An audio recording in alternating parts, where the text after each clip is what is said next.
komisioneve për të arritur këtë lloj qëllimi? Kur depozitohet një projekt vendim apo një deputet në një nisëm, natyrisht ai referohet edhe qëllimit përse e bën këtë ndryshim me këtë nisëm. Dhe ato objektive që janë shënuar aty lidhen pikërisht me qëllimin i cili nuk lidhet vetëm me momentin e miratimit të këtij vendimit, por me fushën e zbatimit të gjithë këtyre ndryshimeve. Pra, në rastin konkret, me rritjen e numrit komisioneve, profilizimin e tyre, për shembull, është ngritur komisioni për bujqësinë, pra shkëputur nga, siç ka qenë legislaturën kaluar, komisioni për mbretërinë prodhuese dhe tregtinë, është shkëputur bujqësia. Pse?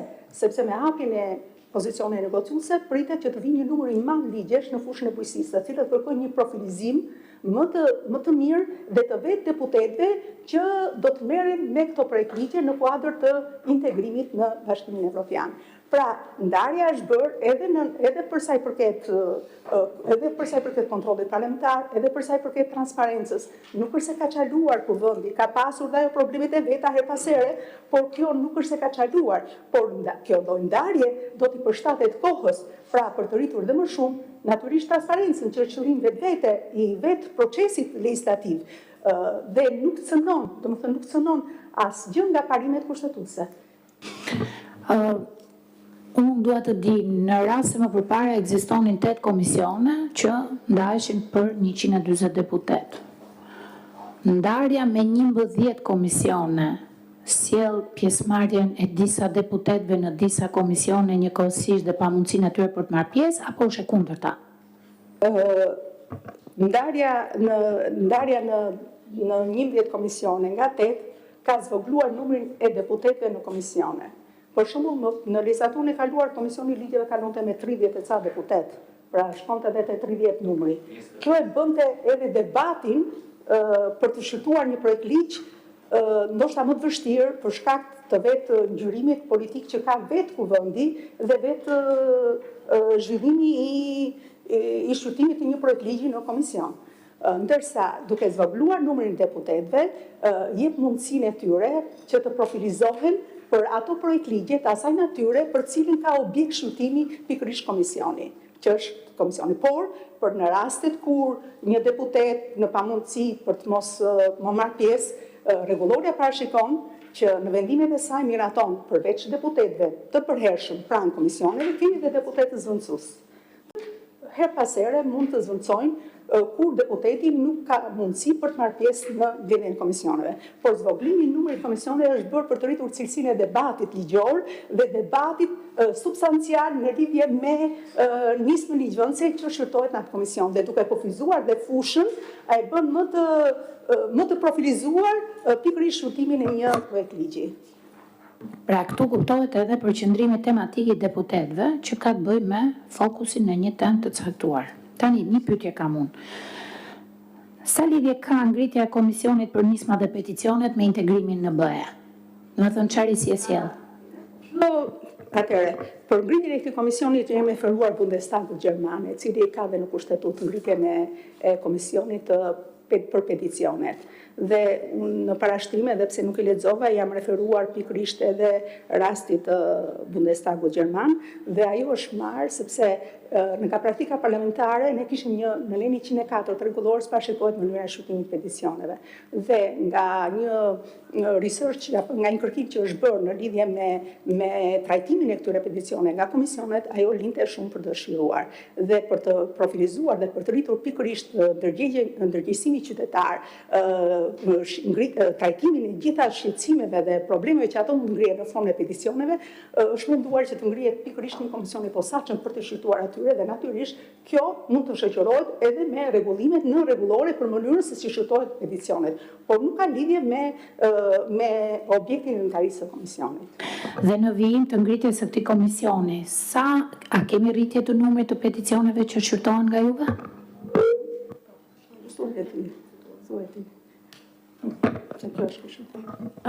E nderuar anëtarë e gjykatës, atëherë referuar Ju kërkoj ndjes. Referuar praktikës më parshme, unë në fakt nuk kam një statistikë konkrete për t'ju thënë se sa kanë qenë peticionet e depozituar në legjislaturat e kaluara, por referuar legjislaturës aktuale, nga momenti i fillimit të saj, janë depozituar 2 peticione për të cilat komisioni ka filluar edhe shqyrtimin e tyre. Po, 2 nuk është numër kurajus, po gjithsesi i takon kuvendit ta vlerësoj. Në vijim të ngritjes së 11 komisioneve, keni parë përmirësim të punës, problematika fokusimi deputetëve, procesi ligjvënës, a është përmirësuar në statistika? Pra, ngritja e këtyre 11 komisioneve ka sjellë përmirësimin e strukturës kuvendit? Natyrisht që ngritja e 11 komisioneve natyrisht ndikon në cilësinë e punës, sepse unë duke jo shpjeguar që kufizimi i fushës së veprimtarisë në komisionit rrit aftësinë e deputetëve për të kuptuar më mirë përmbajtjen e atyre projektligjeve që vijnë për shqyrtimin në komision, por ndërkohësisht edhe stafi që mbështet këto komisione, sepse në kuvend ne ndjekim një praktikë që ata shohin pranë komisioneve një staf permanent dhe qëllimi është që këta të përgjigjen deputetëve gjatë shqyrtimit të projektligjeve apo gjatë ushtrimit të një kontrolli parlamentar, të përgjigjen më cilësisht, duke qenë se profilizohen dhe njohin gjithë kuadrin ligjor në një fushë përkatëse. Dhe natyrisht që mund të themi që do sjell përmirësime, por nga momenti që ka filluar funksionimin deri në momentin tani, ne nuk kemi bërë ndonjë statistikë që të themun para gjykatës që cila është ky përmirësim. Në lidhje me stafin, nuk kam përshtypjen që kuvendi ka të gjitha mënyrat për të bërë trajnimin e stafit dhe për të updateuar me tematikat e kohës në cilët jetojmë. Ju thatë që unë i bëra pyetje dhe kërkuesit dhe i thash sa ishte ndjerë nevoja për të bërë këto ndryshime dhe përfaqësuesi i kërkuesit më tha që nuk ka pasur ndonjëherë një emergjencë të tillë të ndjerë nga ata brenda rrethit të deputetëve. Ju thatë që legjislatura pararense e kishte ndjerë këtë nevojë, apo jo? Të paktën kështu shprehet. Unë dua të di, a janë të vlefshme nismat apo idet e një legjislature pararense në legjislaturën vijuese?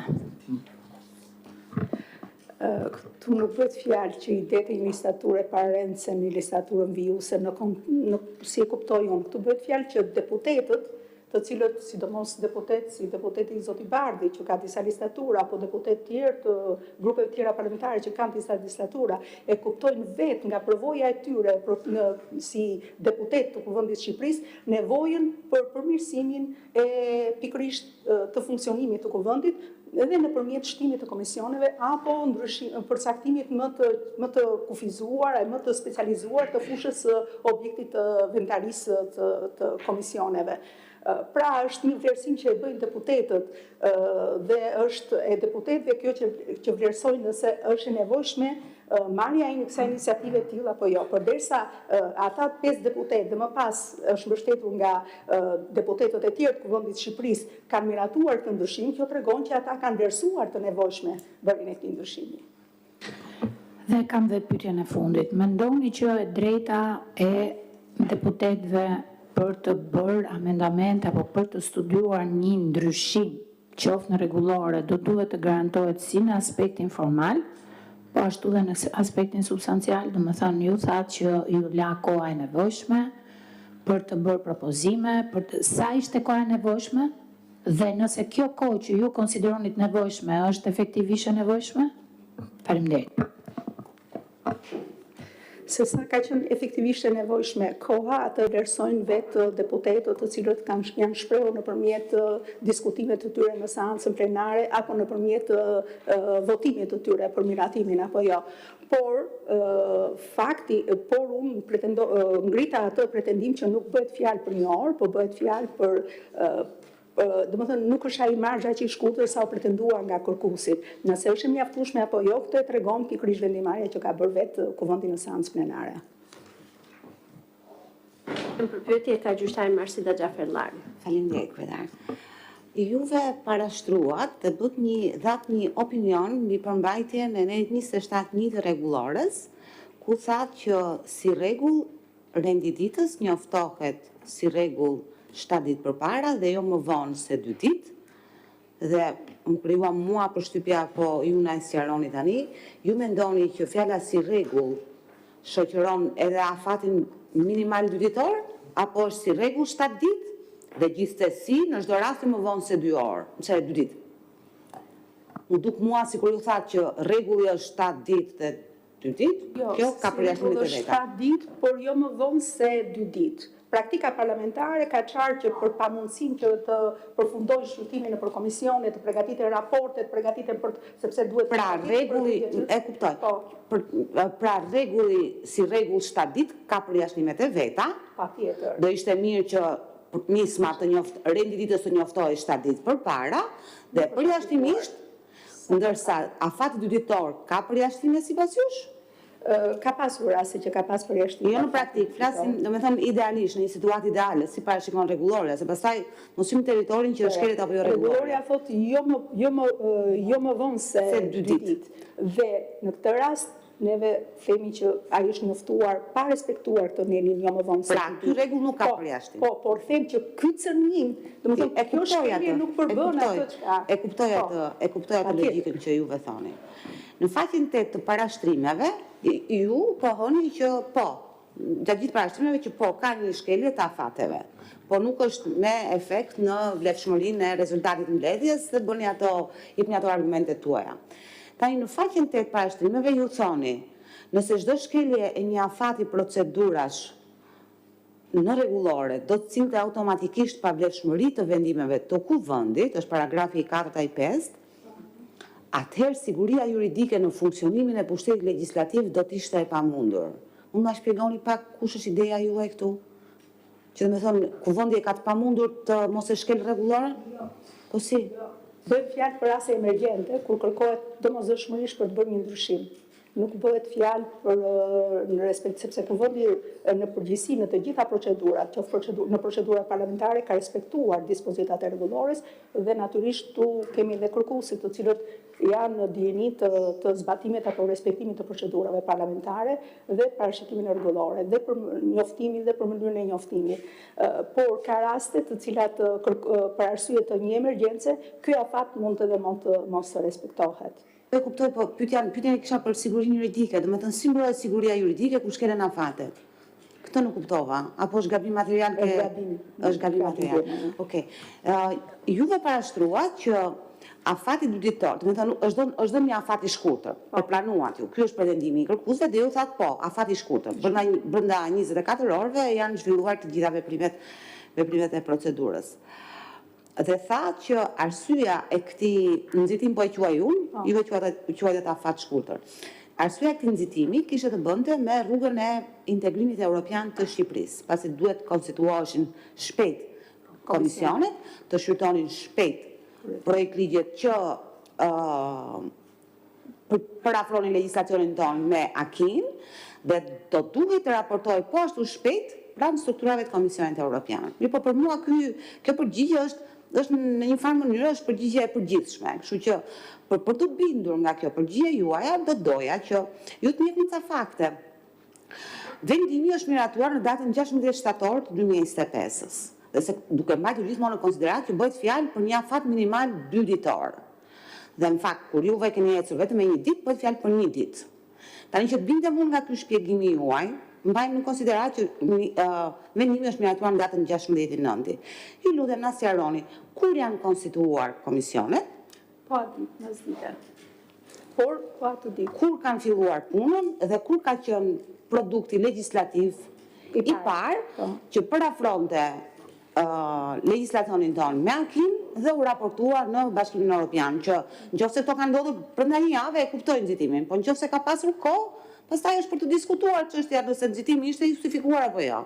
Të jap përgjigje, do të jap në shkrim, se normal unë duhet të shikoj edhe mos flas me atë. Dakor, domethënë ajo që më duhet mua është në raport me datën 16/9, data e konstituimit të komisioneve parlamentare, me kryetar, me nënkryetar, me antarësi, data që ata nxorën një produkt dhe data kur u bë seanca plenare që ky produkt u miratua, për ta parë në tërësinë vetë të ngritja e komisioneve, do të thonë nuk është vetëm thjesht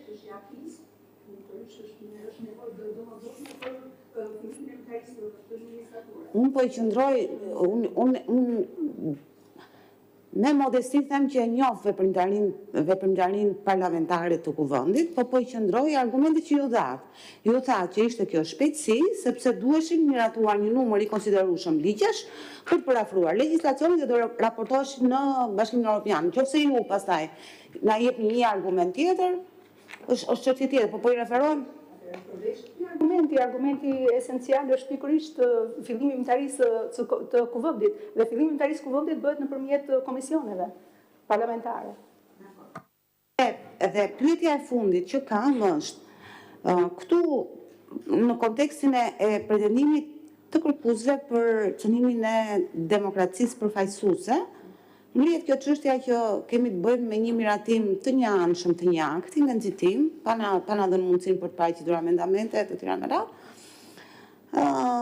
Dhe ata sillen argumentin që si rregull, se ai rregull ka pas përjashtimet e veta, si rregull gjithmonë ndryshimet, amendamentet e rregullores janë bërë me konsensus.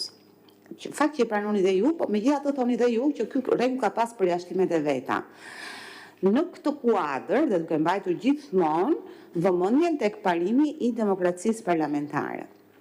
A mund na jepni ju një arsye pse neni nuk e mbaj mend tani që flet për Këshillin e Rregullores.